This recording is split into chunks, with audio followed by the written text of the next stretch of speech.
1532년 11월 16일 아침,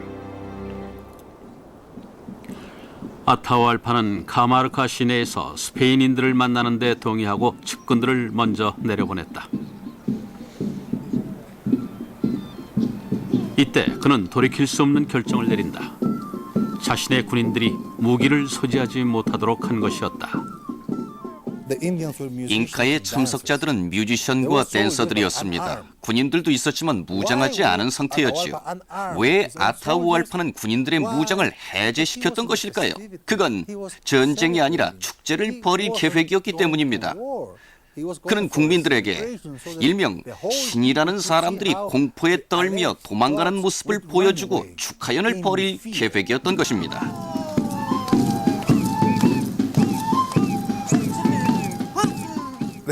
아타우알파는 일부 사람들이 스페인인들을 신으로 믿고 있다는 사실에 주목하고 이를 역으로 이용하려 했습니다. 그들은 신은 아니었지만 어쨌든 그들을 물리치면 당연히 모두가 아타우알파를 따르게 되겠지요. 특히 이때 무력을 동원하지 않고 물리치면 신보다 우월한 존재가 되는 거였지요.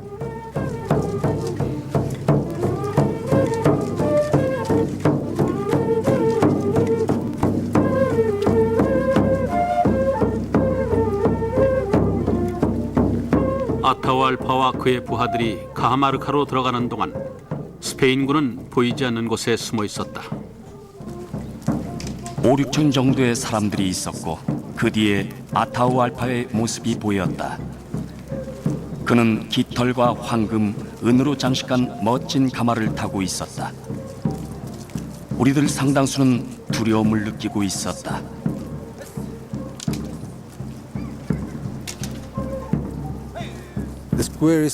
광장은 아타우알파의 국민들로 가득 차 있었고 스페인인의 모습은 전혀 보이지 않았어요.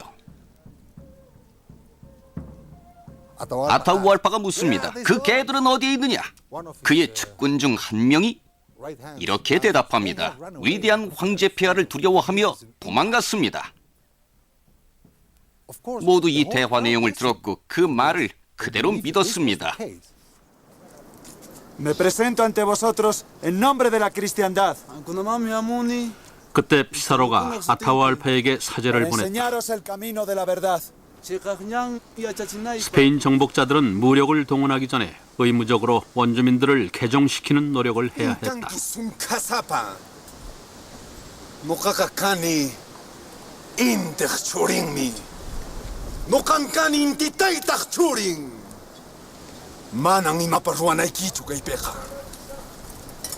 Mi poder procede de mi Señor.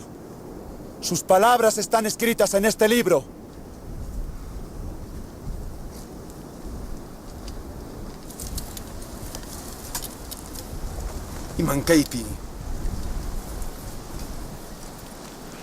아타우알파는 책을 본 적이 없었고 어떻게 해야 하는지 알지 못했다. Imankay manang imapasyo kay ka manang rimas kay Picanchu. ¿Cómo te atreves, indio perro? ¡Salgan, españoles! ¡Destruyen a estos perros que no respetan las cosas de Dios! ¡Santiago, a ellos!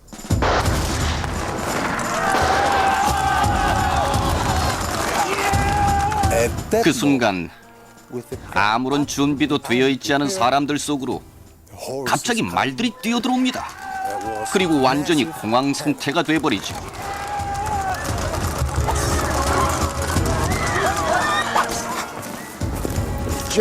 그날의 카마르카를 상상해 보십시오. 잉카인들은 말을 본 적이 없었습니다. 게다가 이 말들은 보통 말들이 아니라 사납고 크고 공격적인 스페인산 말들이었죠. 녀석들은 사람들 사이를 헤집고 다니며 사람들을 짓밟았습니다. 스페인군들은 말 위에서 왼쪽 아래, 오른쪽 아래를 찌르고 베며 마음대로 칼을 휘두르고 있었습니다.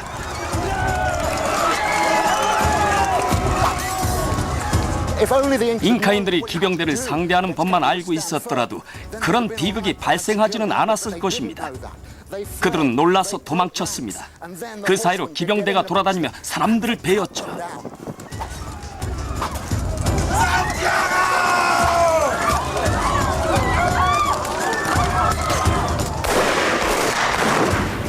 비라쿠차라고 하는 잉카의 신이 있습니다. 태양과 번개의 신이죠. 잉카인들은 말을 타고 칼을 휘두르는 이 사람들을 비라쿠차 신의 화신으로 여겼습니다.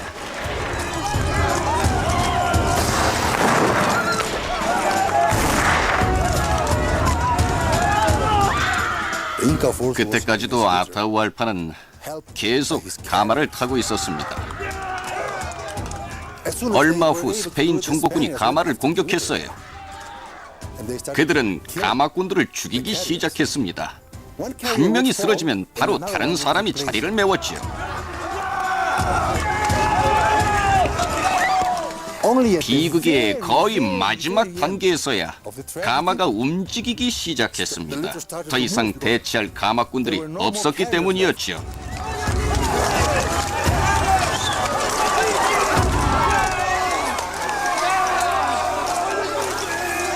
가마가 무너지고 피사로가 직접 아타우알파를 붙잡았다. 피사로의 작전이 성공한 것이었다.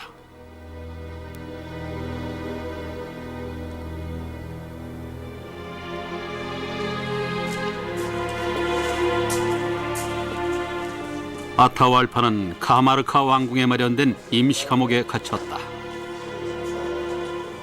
그는 처형을 각오하고 있었다. 그래서 우리 기독교인들은 전투에서만 살상한다고 말해주었다.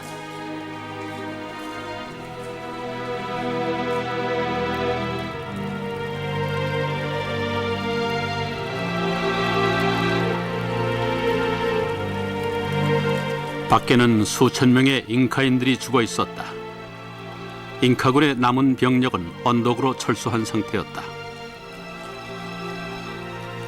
수적으로 엄청난 열세였음에도 불구하고 스페인의 말과 칼 전략이 정확하게 맞아떨어졌던 것이다. 하지만 스페인 정복자들에게는 자신들도 모르는 또 다른 무기가 있었다. 그들보다 앞서 공격을 개시했던 대량 살상 무기가 있었던 것이다.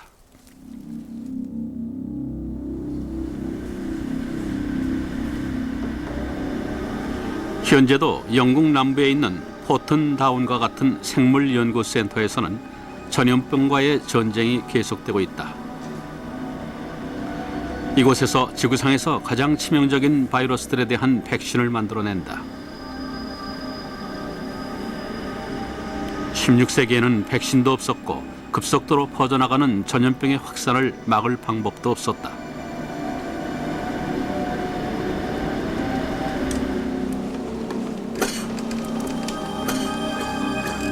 피사로가 카마르카에 도착하기 12년 전 스페인 선박 한 척이 멕시코로 향하고 있었다.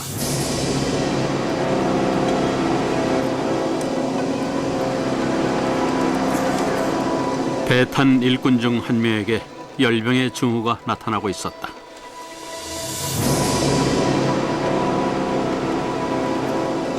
그가 바로 아메리카 본토에 치명적인 질병을 퍼뜨린 최초의 인물이다. 그 질병은 바로 천연두였다.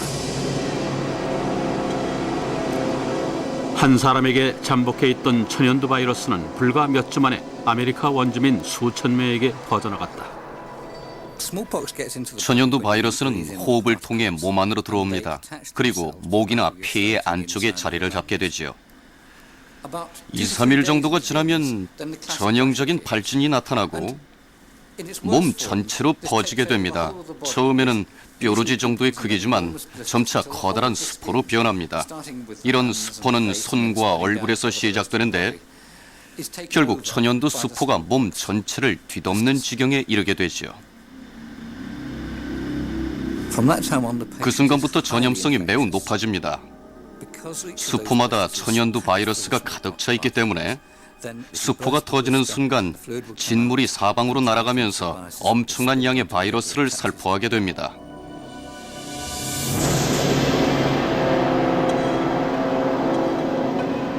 10일에서 12일 후에는 그의 친구들이 다시 10일에서 12일 후에는 그 친구들의 친구들이 알아눕게 되지요. 이런 추세로 천연두는 기하급수적으로 퍼집니다. 전염률이 점점 더 커지고 점점 더 커지면서 결국 엄청난 숫자의 사람들이 목숨을 잃게 됩니다.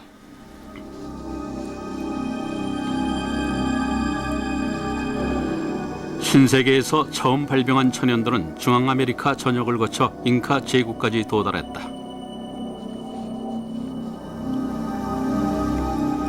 이 바이러스는 수많은 잉카인들의 목숨을 앗아가면서 스페인인들이 더 쉽게 정복할 수 있는 발판을 마련해 주었다. 하지만 왜 세균은 그렇게 일방적이기만 했던 것일까? 스페인인들이 질병을 퍼뜨리는 동안 왜 원주민들은 스페인인들에게 병을 퍼뜨리지 못한 것일까? 이게 바로 피사로의 비밀 무기였죠. 돼지와 소, 양과 염소, 가축들입니다. 피사로는 양돈 농가 출신이었죠.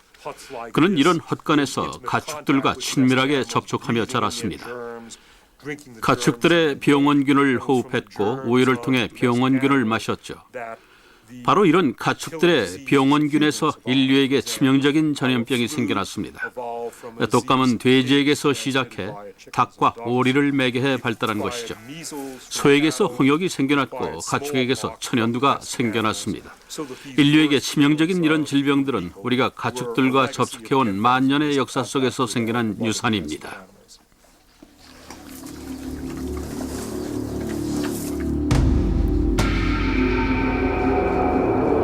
중세 시대 전염병이 유럽을 휩쓸며 수백만 명의 목숨을 앗아갔다.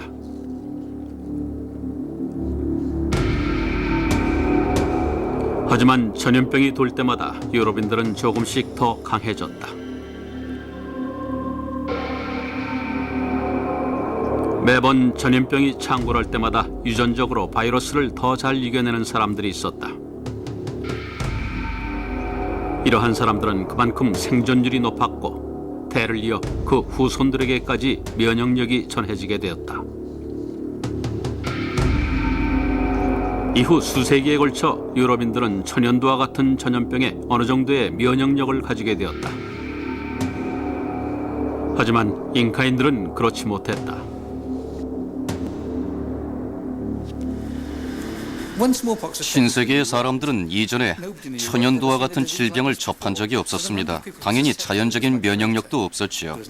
그래서 이 병이 발병하고 전염되기 시작하면 사망하는 사람들의 숫자가 점점 더 늘어만 갔던 것입니다.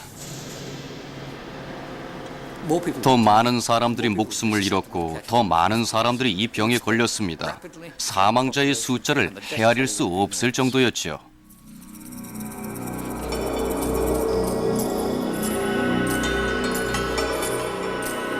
왜 아메리카 원주민들은 이전에 천연두를 접하지 않았던 걸까요? 왜 그들은 자신들의 질병을 스페인 정복자들에게 퍼뜨리지 않았을까요? 그 이유는 아메리카 가축들의 역사가 스페인과는 달랐기 때문입니다. 잉카에는 라마라는 가축이 있었지만 라마는 소나 양과는 달랐죠. 녀석들은 우유를 제공하지 않았고 대규모로 사육되지도 않았으며 사람들 옆에서 살지도 않았습니다. 그래서 라마와 사람들은 병원균을 주고받을 기회가 없었죠. 다이아몬드의 이론에서는 가축의 보급을 매우 중요하게 보고 있다.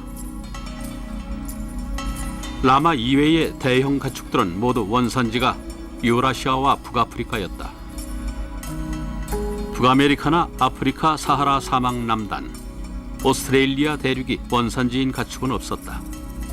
그 결과 최악의 전염병 또한 유라시아와 북아프리카가 원산지였고 치명적인 피해를 입히며 전 세계로 퍼져나갔다.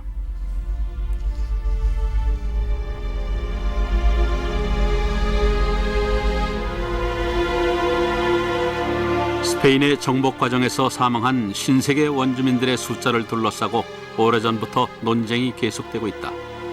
일부 학자들은 당시 아메리카 원주민이 2천만 명이었으며 그중 대다수인 95% 정도가 구세계의 질병 때문에 사망했다고 주장하고 있다.